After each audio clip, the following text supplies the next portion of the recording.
Picture जाए। ये किस लिए और कोई क्यों नहीं, क्योंकि ये एक संदेश देती थी कि बहुत अच्छे घरों के लड़के भी फांसी पर झूल सकते हैं इस धरा के लिए, इस जमीन के लिए, मातृभूमि के लिए।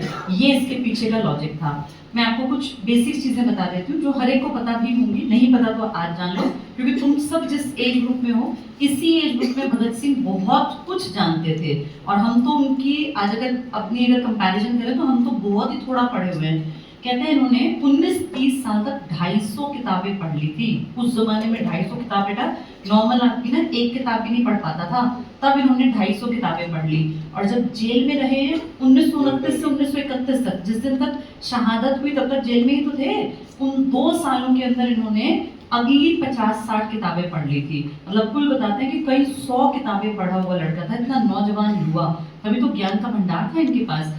तो यहाँ बताया गया कि इनका जन्म 28 को हुआ। मैंने आपको शुरू में बताया कि 2 दिन इनका बर्थडे मना लेते हैं। कुछ संगठन कहते हैं ये 27 सितंबर को जन्मे, कुछ कहते हैं 28 सितंबर। इससे क्या ही फर्क पड़ता है। उम्र इनकी जो थी 1907 के हिसाब से देखें, एक दिन आगे पीछे से फर्क नहीं पड़ता। 23 साल के ही थे जब फांसी पर ये झूल गए थे। और इनका जो गांव है वो आप जानते हो पाकिस्तान वाले हिस्से में पड़ता है। आज भी उस घर की बहुत सारी पिक्चर्स आपने देखी होंगी, फेसबुक पर और इन सब पर लोग अपलोड कर देते हैं। ये बेटा इनका घर है जहाँ ये जन्मे थे। इनका ओरिजिनल घर इस तरीके का था। अब तो आप देखो पीछे इसमें दिख रहा हो तो ये बड़ी सी कोठी टाइप बन गई है, लेकिन ये पता ना भाई मेरा पुश्तैनी घर जहाँ जन्म हुआ, तो यहाँ भगत सिंह का जन्म हुआ था इस घर में। ये उनकी ओरिजिनल पिक्चर्स हैं उस जमाने के घर की। इसके बाद भगत सिंह की ये 4 पिक्चर्स हैं जो आप में से कई लोगों ने देखी होंगी। ये तो 1929 में इन्होंने खिंचवाई थी कि मेरी जितनी भी मेरी खबरें आएंगी उसमें मेरी ये वाली पिक्चर भेजना, ताकि लोग इससे प्रेरणा ले सकें। ये आपको दिख रही है जो एक चारपाई पर टूटी फूटी सी चारपाई है। एक्चुअल में ये पिक्चर बड़ी है, आगे एक स्लाइड पर आएगी।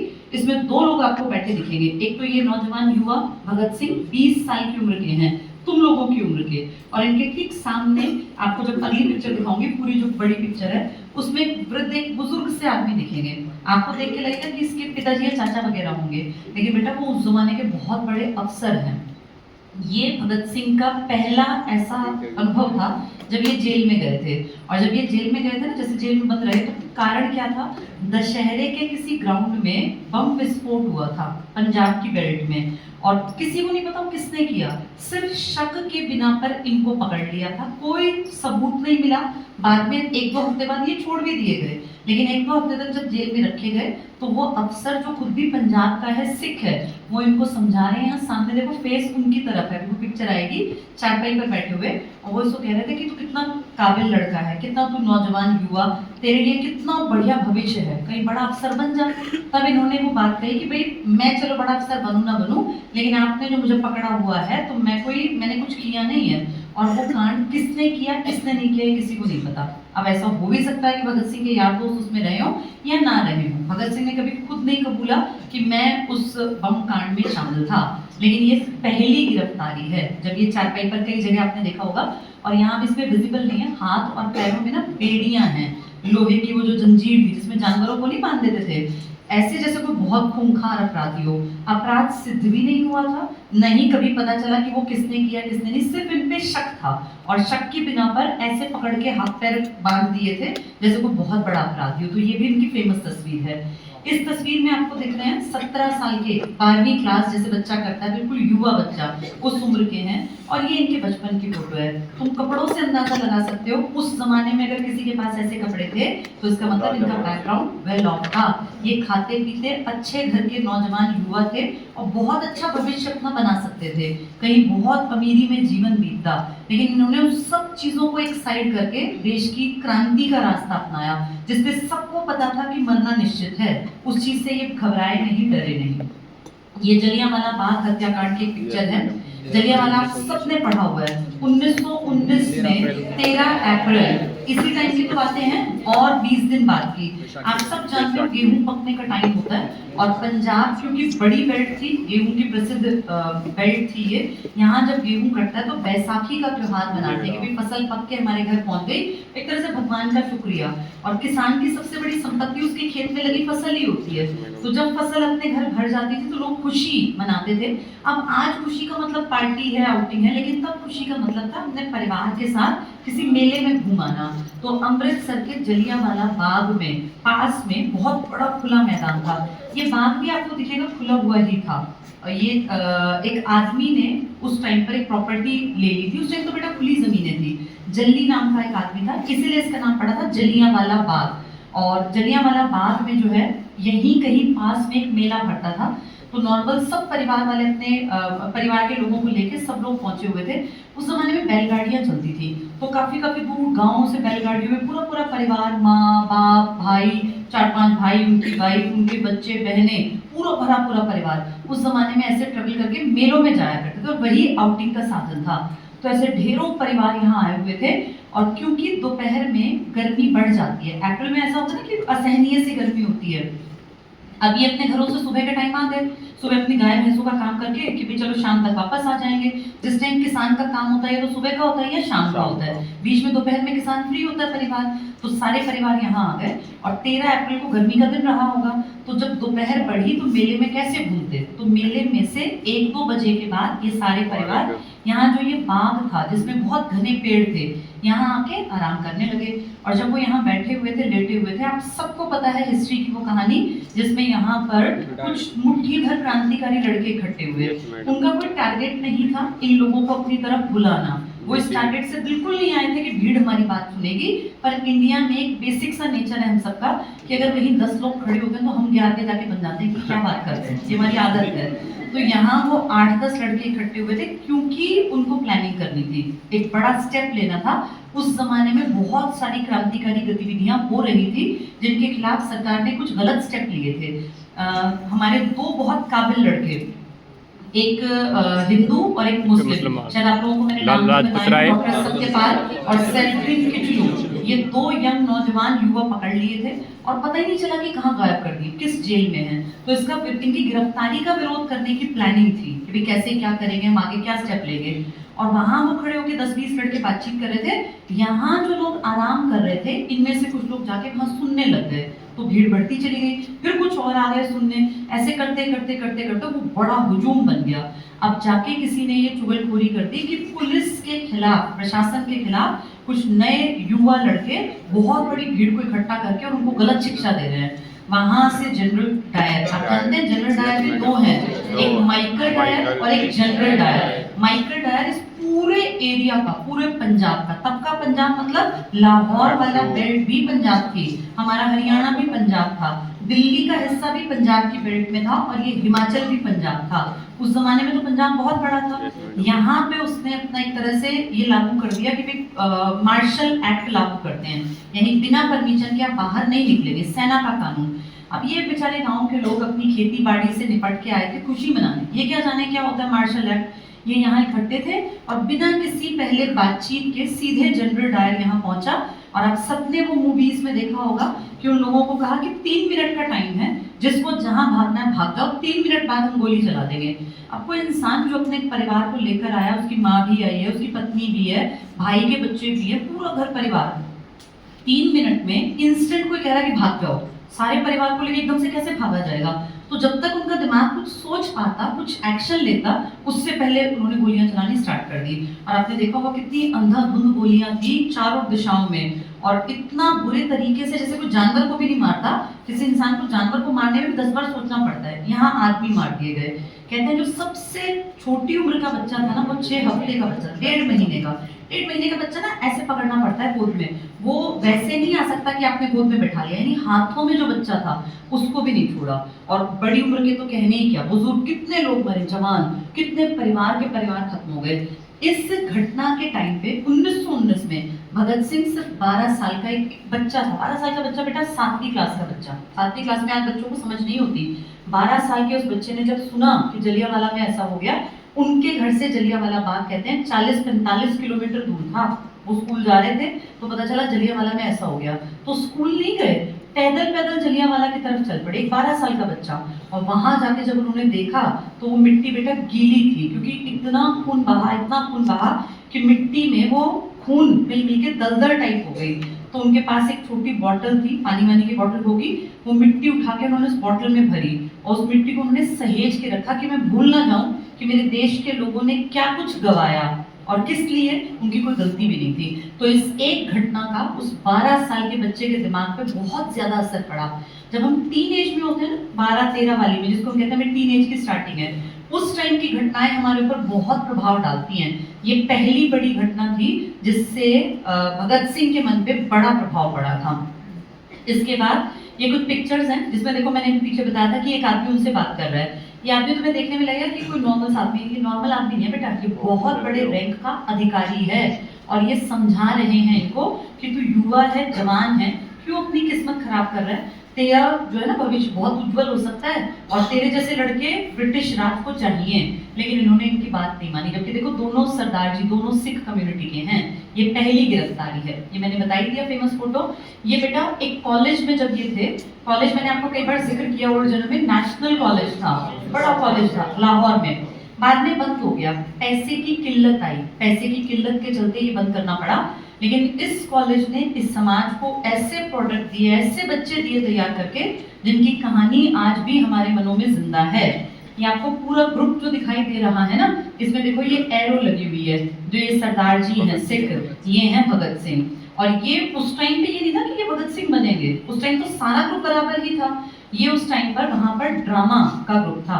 इस कॉलेज की सबसे अच्छी बात क्या थी, ये किसी एक स्ट्रीम को नहीं पढ़ाता था। 99% कॉलेज क्या होते हैं, कोई साइंस में अच्छा तो वो साइंस ही पढ़ाया जा रहा है, कोई आर्ट्स में अच्छा तो आर्ट्स पढ़ाया जा रहा है। इस कॉलेज की खास बात थी कि साइंस पढ़ने वाले बच्चे को भी यहाँ ड्रामा सीखना पड़ता था, कि ड्रामा में एक्टिंग कैसे करते हैं। उसको हिस्ट्री पढ़नी पड़ती थी, इकोनॉमिक्स पढ़नी पड़ती थी। जैसे किसी भी इंसान का ना दिमाग खुलता है जब वो मैथ्स पढ़ता है और साइंस पढ़ता है, रीजनिंग पढ़ता है। लेकिन इंसान को इंसान बनाते हैं कुछ सब्जेक्ट्स जो ह्यूमैनिटीज में पढ़ाए जाते हैं, जो आर्ट्स का विषय है। जैसे देश समाज की जो समझ है ना, वो मैथ्स नहीं दे सकता, ना वो रीजनिंग दे सकती। समाज सोसाइटी कैसे डेवलप हुए, दुनिया कैसे आगे बढ़ी, सोचने का दायरा कैसे विकसित हुआ, ये सब समझ पैदा करती है हिस्ट्री। और इसीलिए हिस्ट्री, पॉलिटिकल साइंस और इकोनॉमिक्स पढ़ने वाले लोग समाज की अच्छी समझ रख पाते हैं। तो ये जो ग्रुप था ना, ये उस टाइम पे पढ़ तो रहे थे मैथ साइंस टाइप की चीजें, लेकिन उस जमाने में ये ड्रामा मतलब एक्टिंग में भी, और एक्ट क्या करते थे, पुरानी हिस्ट्री के कुछ इंपॉर्टेंट चीजों को ये एक्ट किया करते थे। तो ये बेटा इनका पूरा ग्रुप था, नौजवान युवा है, जिसमें से एक ये लड़का भगत सिंह है। ये भगत सिंह का पीछे फोटो था ही, ये मैंने बता दिया आपको, जो 1929 में असेंबली में जब बम गिराने गए, उससे ठीक पहले क्लिक कराया था कि जब कल को मैं पकड़ा जाऊंगा, पता था मेरा ये वाला फोटो चले हर अखबार में, ताकि लोगों के दिमाग में मेरी ये वाली इमेज बन जाए कि अच्छे पढ़े लिखे घर के लड़के भी क्रांति का रास्ता चुन सकते हैं, इसमें कोई बुराई नहीं है। इसके बाद ये जो पूरा ग्रुप देख रहे हो, तुम सबको कभी कभी सुनने में आता होगा HSRA, HRA। HSRA और HRA क्या है? दो संगठन हैं। इस देश में ना सबसे बड़ा संगठन था कांग्रेस। कांग्रेस के पास बहुत पैसा था।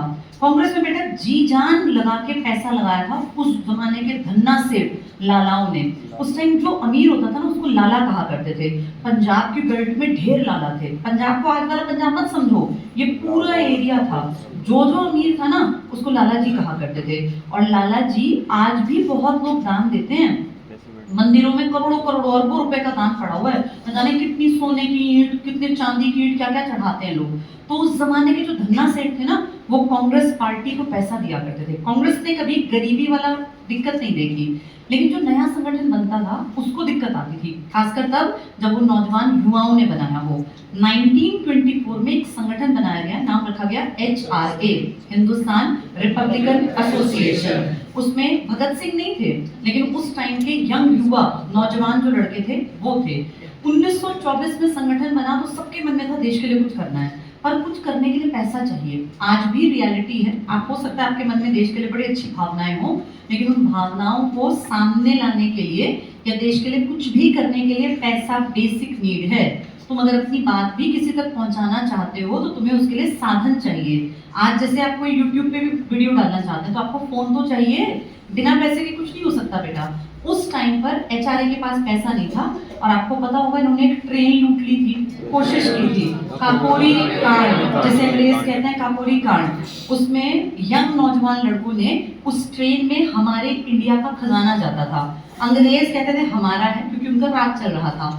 उस ट्रेन को इन्होंने, काकोरी स्टेशन पड़ता है, यूपी में जैसे ट्रेन उस काकोरी स्टेशन से थोड़ी आगे बढ़ी, जंगल आए, इन्होंने ट्रेन की चेन खींची, ट्रेन रुकी और उसमें जो एक दो आदमी मेन थे उनको मार के, ये उसमें बक्से थे बड़े बड़े, बहुत बड़े बड़े भारी भारी संदूक टाइप के, उनको उठा उठा के जवान लड़के थे, कूद गए नीचे और जंगलों में भाग गए, उनके ताले तोड़े, उसमें जो पोटलियों में बंधा था सामान लेके भाग गए। बाद में वो संगठन सारे का सारा पकड़ा गया, एक एक आदमी पकड़ा गया, सिर्फ एक यंग लड़का बचा था, चंद्रशेखर आजाद। और वो मैंने शायद कभी सुनाया हो कि कैसे पूरा रूप बदल के एक ब्राह्मण के रूप में गांव में एक नदी के किनारे मंदिर में रहने लग गए और बिल्कुल लोगों को लगा कि वो वैसे ही ब्राह्मण है, तो इस तरीके से बच गए। बाकी सबको या तो फांसी हुई, बहुत तेज दिमाग लड़कों को जो देश के लिए बहुत कुछ कर सकते थे और शायद गांधी नेहरू से ज्यादा बेहतर कर पाते, लेकिन उन सबको या तो फांसी हो गई या काले पानी की सजा हो गई, आजीवन कारावास हो गया। उस ग्रुप में से सिर्फ एक आजाद बचे थे, बाकी सबको उस टाइम पर। ये ग्रुप बेटा बाद में बना था जिसमें भगत सिंह जैसे लड़के भी बाद में शामिल हुए, HSRA जिसको आप कहते हैं ना, हिंदुस्तान सोशलिस्ट रिपब्लिकन एसोसिएशन। इन सबको बाय नेम आप जानते हैं, ये भगत सिंह आप जानते ही हैं, सुखदेव, ये तीन लड़के तो फेमस हैं ही। आज के दिन जिनको फांसी पर लटकाया गया था, भगत सिंह, राजगुरु, सुखदेव। तो ये भगत सिंह, ये सुखदेव, ये है राजगुरु। शिवराम, हरि, राजगुरु, ये तीनों अच्छे दोस्त थे और तीनों को एक ही दिन, आज ही के दिन शाम के टाइम फांसी पर लटका दिया था। चंद्रशेखर आजाद, आप सब अच्छी तरह जानते हैं, आजाद ने एक प्रण लिया था कि अंग्रेजों के पास वो गोली नहीं है जो मुझे मार सके। और मैंने आपको वो कहानी सुनाई होगी अल्फ्रेड पार्क में। इन तीनों की शहादत से पहले फरवरी के महीने में अपने आप को शूट कर लिया था चंद्रशेखर आजाद ने।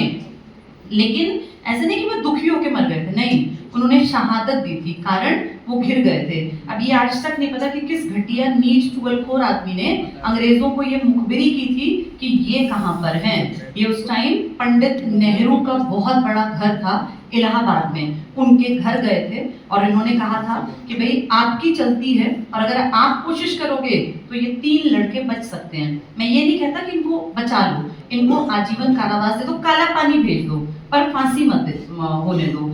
पंडित नेहरू के घर से जब ये निकले, निकलते ही थोड़ी दूरी पर ही पड़ता है अल्फ्रेड पार्क, उस पार्क में ये थे, इनके साथ एक और लड़का था HSRA का। HSRA बेटा बिल्कुल खत्म हो गई। अब तुम इस चीज को एक बार सोच के देखो, आजाद की मनोस्थिति क्या रही होगी। आजाद ने पहले HRA बनाई जिसके सारे यंग लड़के फांसी पर लटका दिए 1925 में काकोरी कांड में। इसके साथ का एक भी लड़का नहीं बचा। जैसे एक एज होती है ना, उसमें दोस्ती बहुत मैटर करती है। जब सारे दोस्त या तो काला पानी में सजा भुगत रहे हैं, जिन तक पहुंचना नामुमकिन है, सेलुलर जेल, या फिर वो फांसी पर लटका दिए। कोशिश करके 4 साल बाद फिर एक संगठन खड़ा किया, लेकिन उसके भी सबसे काबिल लोग अब फांसी पर लटकेंगे। तो इस लड़के के मन में क्या आता होगा कि भाई मैं क्या करूं, अकेला तो मैं कुछ कर नहीं सकता। 2 बार इस तरह से संगठन का टूटना बहुत टफ रहा होगा और उस मनोदशा को फील करें तो कितना मजबूर होके ये नेहरू के पास गए होंगे। नेहरू से इनकी कभी नहीं निभी, इनको नेहरू की बातें कभी पसंद नहीं आई थी। नेहरू गांधी की विचारधारा से ये बिल्कुल अलग सोच के लड़ते थे। कितना मजबूर होके बिल्कुल सब कुछ अपनी सेल्फ रिस्पेक्ट एक साइड में रखे तब ये नेहरू के पास गए होंगे और उनके सामने हाथ जोड़े होंगे कि कुछ भी करके लड़कों को बचवा लो। लेकिन फाइनली क्या हुआ, जब ये बाहर आए, किसी ने बता दिया कि ये वहां पर है उस पार्क में। वहां पुलिस आ गई, चारों तरफ से पार्क को घेर लिया और फिर इन्होंने जैसे तैसे उस यंग लड़के को, जिसको ये कॉमरेड कहा करते थे, जो भी इनके संगठन में उनको बेटा कॉमरेड शब्द होता है कॉमन, जैसे सैनिक या सिपाही होता है, उसको निकाल दिया और खुद वही रह गए। और जब चारों तरफ से घिर गए, जितनी गोलियां थी सारी खत्म हो गई। तो आप सबको पता है कि ये एक गोली स्पेशल अपने लिए रखते थे हर घड़ी कि कभी मैं अगर फंस गया, घिर गया, तो मेरी मौत का कारण अंग्रेज बिल्कुल ना बने। इन्होंने लास्ट वो गोली निकाल के अपने आप को शूट कर लिया उस पेड़ के नीचे। और बाद में जब अंग्रेजों ने देखा कि कोई हलचल नहीं है, तो जब वो गए उनके पास, उनको फील हुआ कि शायद ये मरे ना हो, क्योंकि इनका नाम बहुत बड़ा था। और उन्होंने बाद में इनकी जो जैसे लाश थी, फिर तो उसको भी हिलाकर गोलियां मारी कि कहीं अगर जिंदा हो तो कोई सांस हो तो वो भी ना रहे। चंद्रशेखर आजाद की मौत से ये और टूट गए थे, क्योंकि इनको था कि चलो हम तो फांसी पे चढ़ जाएंगे, लेकिन आजाद है, और आजाद है तो दोबारा से फिर से पार्टी बना लेंगे।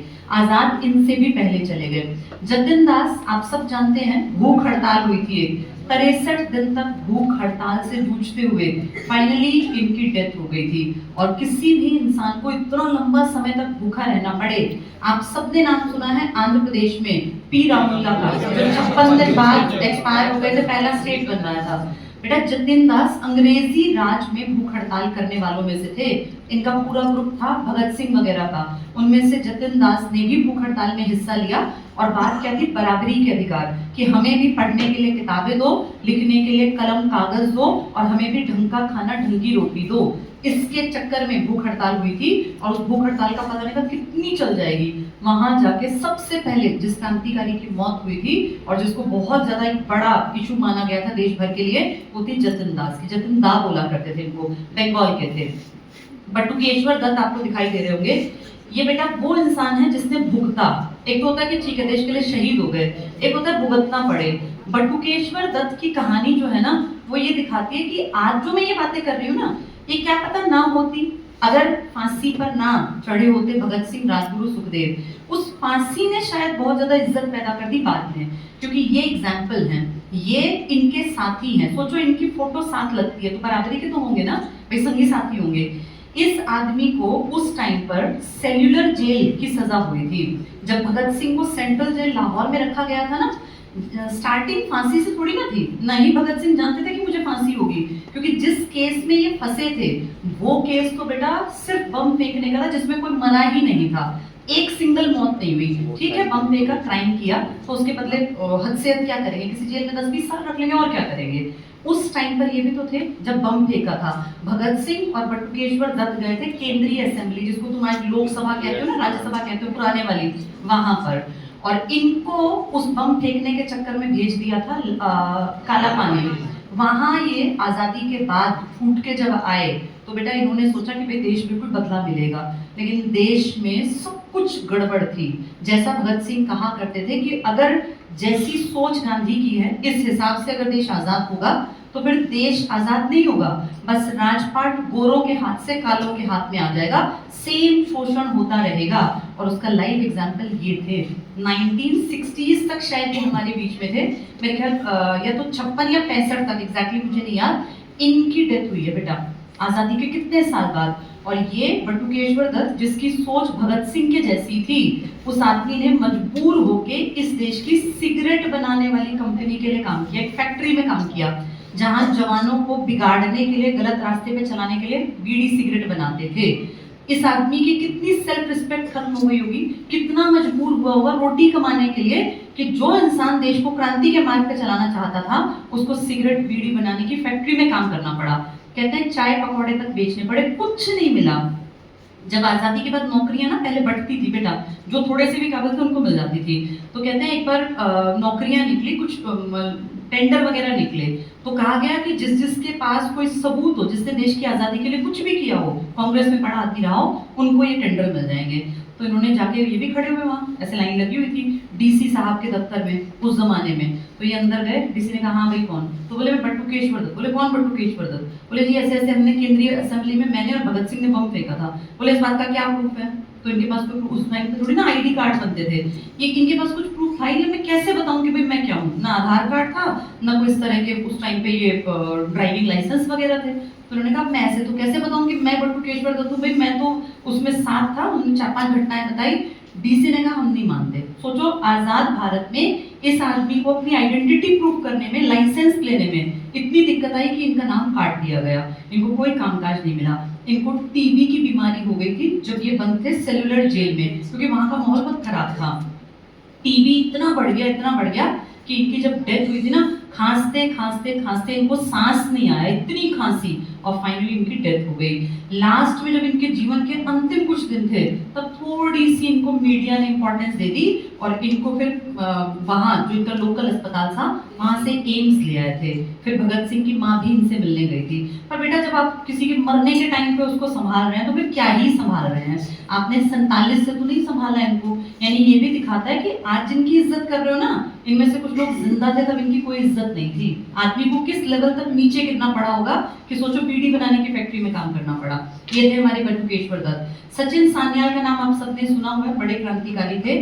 भगवती चरण बोहरा, बोहरा का भी बहुत बड़ा नाम था। और दुर्गा भाभी, इनको कहा करता था पूरा ग्रुप। ये वो लेडी है, जब भगत सिंह ने सैंडर्स को मार डाला तो भगत सिंह का पकड़े जाने का भय था। उस टाइम पे ट्रेन में जब वो अपना पूरा भेष बदल के गए थे ना, तो उनकी पत्नी के तौर पे कि भाई ये हस्बैंड वाइफ है, पढ़े लिखे घर से, तब ये उनके साथ साथ चली थी। तो इनका बहुत बड़ा योगदान था, क्रांतिकारियों को बहुत बार इन्होंने हेल्प की थी। तो पूरा ग्रुप इनको एज भाभी, तभी इनका नाम पड़ा था दुर्गा भाभी, की हमारी भाभी हैं और माँ की तरह इनकी इज्जत थी इस पूरे ग्रुप में। तो ये भी क्रांतिकारियों की एक तरह से बहुत हेल्पिंग हैंड थी। ये पूरा ग्रुप था इन लड़कों का। ये आप देख रहे हो, ऊपर लिखा है लाहौर कॉन्स्पिरेसी केस जजमेंट, यानी उस टाइम पे जो ओरिजिनल फाइल रही होगी ना जजमेंट की, जिसमें पूरी वो एक फाइल बनती है ना बेटा, किस किस पे केस है, ये उसकी पिक्चर है बेटा। इन सब में ये जो देख रहे हो जितने लोग, इन सब में से एक की फोटो नहीं है, बाकी सबकी पुरानी उस जमाने में कैसी फोटो होती होंगी अब तुम खुद इमेजिन कर लो। इनमें ऊपर जो नाम देख रहे हो तीनों, ये वो तीनों जो तुम पीछे पढ़ के आए हो, बटुकेश्वर दत्त हैं ये आपके नाम इनका दिखाई नहीं दे रहा प्रॉपर, ये भगत सिंह है ही, ये पूरा ग्रुप था इनका।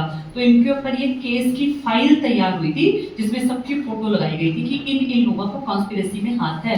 ऊपर लिखा है लाहौर कॉन्स्पिरेसी, लाहौर षड्यंत्र जिसे कहते हैं, जिसमें सैंडर्स मारा गया था। लाहौर षड्यंत्र की फाइल बनी तो पहले थी लेकिन बंद हो गई थी, भगत सिंह जैसे लड़कों का नाम नहीं आया था।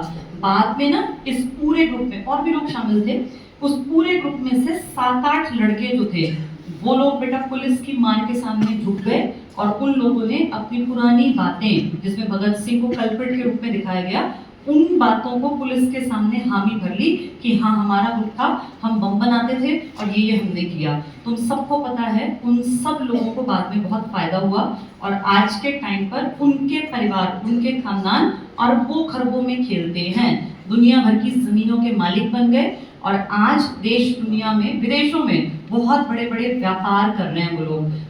यूपी की बेल्ट में जमीनें दी थी उन 7-8 लोगों को जिन्होंने भगत सिंह के खिलाफ गवाही दी थी। सोनीपत में भी 2 बड़े एरिया हैं, कभी कभी मैंने जिक्र भी किया आपको, वो एरिया किस तरीके से मिले हुए हैं।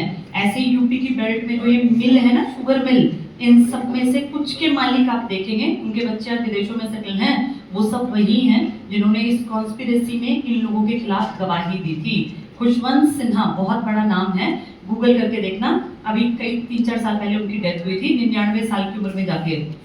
उनके पिताजी शोभा सिंह नाम था, शोभा सिंह, उन्होंने गवाही में 7-8 लोगों में वो भी थे। आज दिल्ली के सबसे रेप्यूटेड स्कूल में एक स्कूल गिना जाता है मॉडर्न स्कूल, उसका इतिहास उठा के खोल के देखना, आप कोई भी चीज छिपी नहीं है बेटा, आप सब कुछ गूगल पे है, आप पढ़ सकते हो कि कैसे कैसे जमीनें मिली थी, कहाँ से उठ के उनके परिवार कहाँ पहुंचे, कितने उन लोगों को पुरस्कार मिले, इनके खिलाफ थी वो गवाही। जिसके बाद उन लोगों ने बहुत ऐश काटी और ये सारे या तो काला पानी या फिर फांसी या बहुत खराब सा जीवन। लेकिन एक बात है कि इज्जत इनकी है, उनके पास पैसा, बेशक हो, पैसा तो दुनिया के पास होता है, लेकिन उनकी इज्जत नहीं है, इनकी आज भी रिस्पेक्ट है, आज भी इनके बारे में हम जानते हैं। ये वही ग्रुप है जो नेशनल कॉलेज का था, देखो लिखा है नेशनल कॉलेज लाहौर का ग्रुप फोटो था इनका।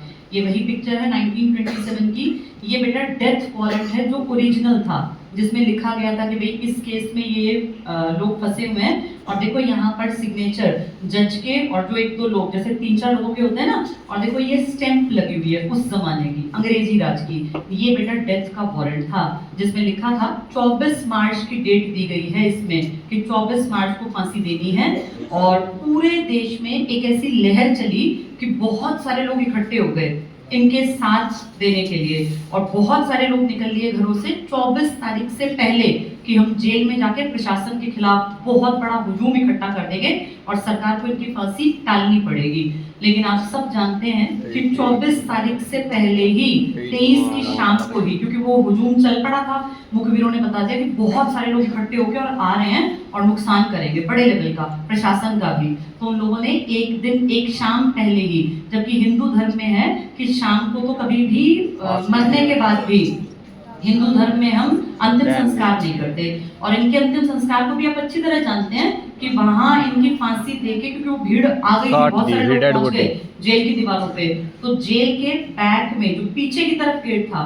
वहां से इनकी डेड बॉडीज को छिपा के ले गए बोरों में भर के, और उस नदी में फेंकने से पहले इनके टुकड़े करके आग लगा दी, और जो आधे जले आधे शरीर के अंग थे ना वो फेंक दिए, बहा दिए। बहुत थोड़ा सा इनके शरीर के अवशेष मिले थे, जब वो भीड़ वहां भागी तो उसमें जो कुछ मिला था थोड़ा बहुत वो इकट्ठा किया, यानी शरीर का पूरा जो अंतिम संस्कार जिसे हम कहते हैं वो भी नहीं हो पाया था। बटुकेश्वर दत्त जो दिल्ली में एम्स में थे, वो खांसते थे, टीबी हो गई थी, उनसे जब पूछा गया कि अंतिम इच्छा, तो उन्होंने कहा मुझे वहीं पे मेरा अंतिम संस्कार करना जहाँ मेरे वो 3 दोस्त हैं, यानी उसी जगह पर। तो ये है बेटा वो डेथ वारंट, ये भगत सिंह की कहानी। और भगत सिंह की कहानी हमें ये बताती है कि आज वैसी जरूरत नहीं है कि हम वैसे मरें कि भगत सिंह की तरह हमें फांसी पर झूलना है, लेकिन कुछ चीजों पर आज भी काम करना चाहिए। जैसे सबसे पहला काम करो बेटा, अपनी लाइफ को अच्छी बनाओ। भगत सिंह का ये इच्छा थी कि देश ऐसा बने जो प्रोग्रेस करे, और प्रोग्रेस करने के लिए ठीक है समाज देश की बातें करनी चाहिए, सोचना चाहिए, लेकिन सबसे पहली प्रायोरिटी बेटा अपनी जिंदगी को उस लेवल पे ले आओ कि तुम कुछ कर पाओ। जब तक तुम्हारे पास कोई बेस नहीं है, तुम्हारे पास कोई पैसा नहीं है, कोई स्टैंड नहीं है, और तुम्हारा बैक भी कमजोर है, तो तुम देश के लिए भी कुछ नहीं कर पाओगे। भगत सिंह देश के लिए इसलिए कर पाए क्योंकि भगत सिंह को अपनी रोटी की चिंता नहीं थी। वो पढ़ इसीलिए पाए क्योंकि उनके पास थोड़े साधन थे। मैं ऐसा नहीं कह रही कि गरीब लोग क्रांतिकारी नहीं थे, लेकिन आप देखना बुद्धि को विकसित करने के लिए ना आपको दिमाग से थोड़ा सा फ्री अगर आते हैं तो आप ज्यादा अच्छा सोच पाते हैं, ज्यादा बेहतर कर पाते हैं। तो इसलिए आज के इस दौर में खूब पढ़ना लिखना चाहिए। और ये पढ़ाई लिखाई जो आप सोच रहे हैं इंटरनेट से हो जाती है, मेरा ये मानना है किताब वास्तव में जो सोचने के लिए मजबूर करती है ना, वो नेट अकेला कभी नहीं करता।